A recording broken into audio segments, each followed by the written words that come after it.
Best health packages up to 80% discount. Tirumala Diagnostics. ఓం శ్రీ గురుభ్యో నమ. శ్రీ మహాగణాధిపతయ నమ. శ్రీమాత్రే నమ. కర్కటే పూర్వ ఫల్గుణ్యాం తులసీకాననోద్భవాం పాండ్యే విశ్వంభరాం గోదాం వందే శ్రీరంగనాయకీం. నీళాతుంగస్తనగిరితటీ సుప్తముద్బోధ్య కృష్ణం పారార్జం స్వం శృతిశతశిరసిద్ధమధ్యాపయంతి స్వోచ్ఛిష్టాయాం సృజినిగళితం యా బలాత్కృత్య భుంక్తే గోదా తస్యై నమ ఇదమిదం భూయ ఏవాస్తు భూయః.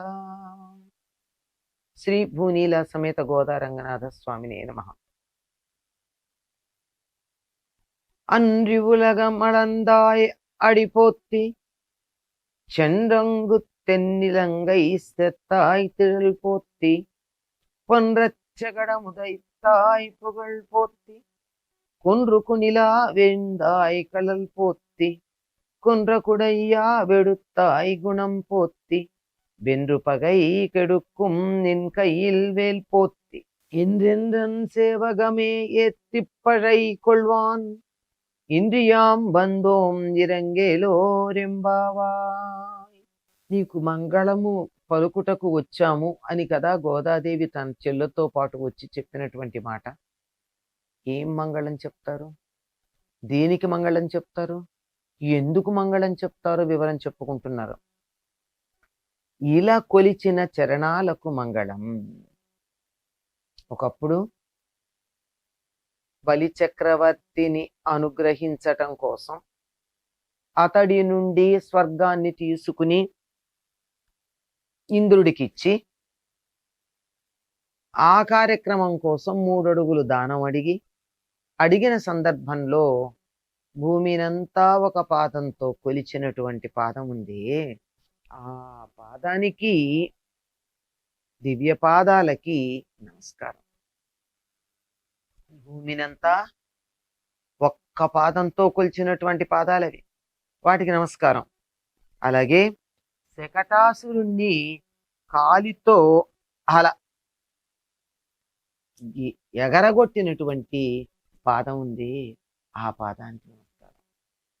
బండి చక్రం రూపంలో వచ్చి తల్లి దగ్గర పాలు తాగుతూ ఉంటే మీదకొస్తూ ఉంటే పాలు తాగుతూనే పిల్లలు కాళ్ళు చేతులు ఖాళీగా ఉండవు కదా, ఏదో పని చేస్తారు, అట్లా కాలు అలా విసిరాడు. కాలు అలా విసిరితే ఆ చక్రం కొట్టుకుని వెళ్ళి ఎక్కడో పడింది, ప్రాణం పోయింది. అలా కాలితో ఎగరగొట్టినటువంటి పాదానికి,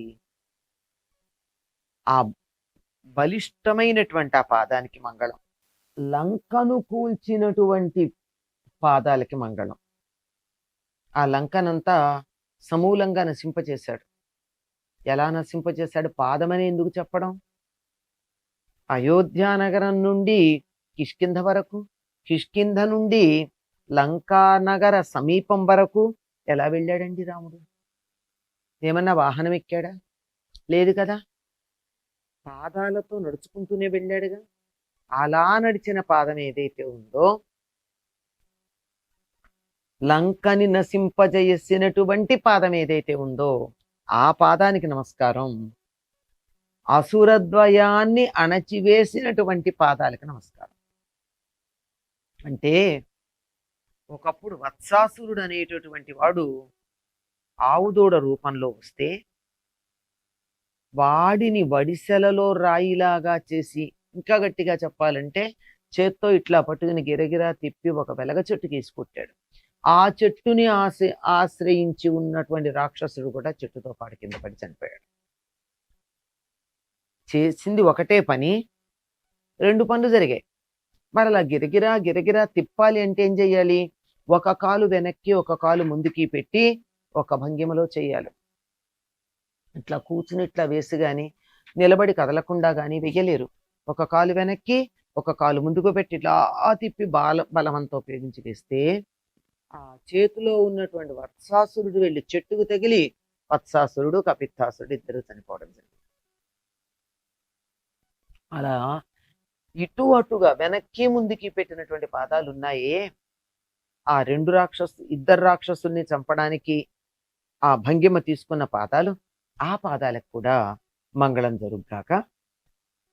గోవర్ధనమును ఎత్తినటువంటి గొడుగుగా ఎత్తినటువంటి పాదాలకి నమస్కారం. పాదాలతో ఎత్తాడా, చేతులతో ఎత్తాడా? కొండని పైకి ఇలా చేతి మీదే పెట్టుకున్నాడు. కానీ అలా పెట్టుకోవడానికి కావాల్సినటువంటి భంగిమ ఎక్కడుంది? ఈ శరీరం అంతా.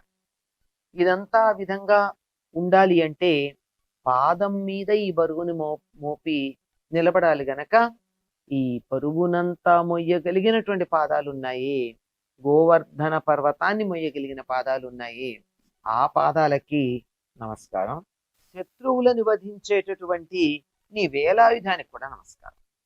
ఈయన చేతిలో ఉన్నటువంటి ఆయుధం వేలాయుధం. ఈ ఆయుధంతో ఏం చేస్తాడు? శత్రువుల్ని నశింపజేస్తాడు. ఇక్కడ శత్రువులు అంటే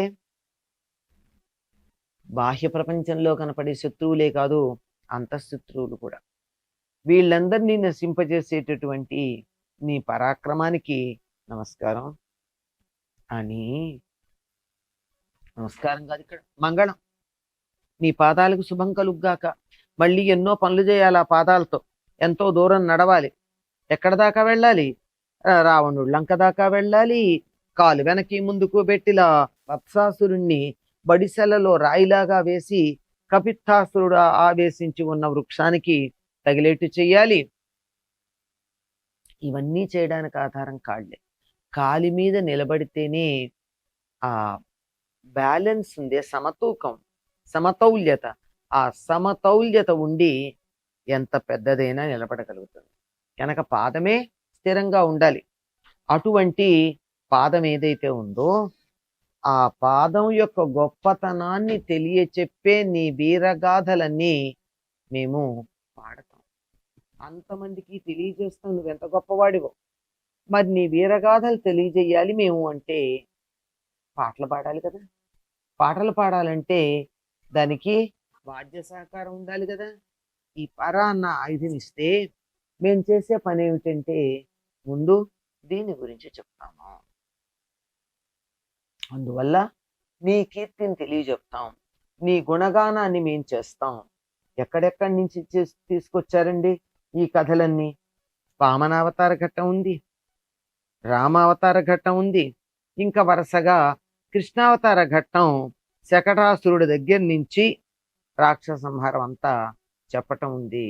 కనుక అటువంటి నీ పాదాలకి మంగళం పాడడానికి మాకు పరవసరం గనక అది తీసుకుని ఇన్ని సద్గుణాలకి కారణమైన నీ పాదాలని కీర్తించటానికి ఇక్కడికి వచ్చాము. మేము ఈ వ్రతం చేస్తే ఆ పర తీసుకుని నిన్ను కీర్తిస్తే లోకానికి మేలు కలుగుతుంది. కనుక మాకు పరని ఇవ్వు. ఇవ్వాలంటే నువ్వు ముందు బయటికి రావాలి, మాకు దర్శనం ఇవ్వాలి. ఆ పని చేయమని ప్రార్థిస్తున్నారు. స్వచ్చిష్టమాలికా బంధగంధ బంధురజిష్ణవే విష్ణు చిత్తతనూజాయై గోదాయై నిత్యమంగళం.